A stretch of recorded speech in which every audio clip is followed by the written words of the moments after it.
দেশে প্রতি বছরই পথ দুর্ঘটনার কবলে পড়ে মৃত্যু হয় বহু মানুষের। তারপরেও সতর্ক নন কিছু সাধারণ মানুষ। তাই মালদা জেলা পুলিশ প্রশাসনের উদ্যোগে রতুয়ার বালুপুর এলাকায় পথ নিরাপত্তা বিষয়ক এক কর্মসূচি অনুষ্ঠিত হয়। এই অনুষ্ঠানে উপস্থিত ছিলেন রতুয়া থানার আইসি মানবেন্দ্র সাহা, মালদা জেলার ট্রাফিক আইসি ধনঞ্জয় সরকার সহ ট্রাফিক এএসআই রঞ্জিত মণ্ডল ও সিভিক ভলেন্টিয়ার।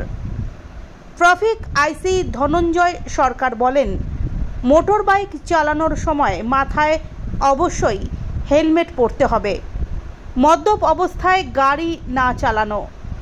4 চাকা গাড়ি চালানোর সময় অবশ্যই সিট বেল্ট লাগানো আবশ্যক, কিন্তু সাধারণ মানুষ এগুলো মানতে নারাজ। গাড়ি চালকদের এই বিষয়গুলি সম্পর্কে নতুন করে সচেতন করছে ট্রাফিক পুলিশ। এদিন তিনি আরও বলেন, আমরা আজকে রতুয়া থানার অন্তর্গত বালুপুরে একটা পথ নিরাপত্তা শিবির অনুষ্ঠিত করলাম।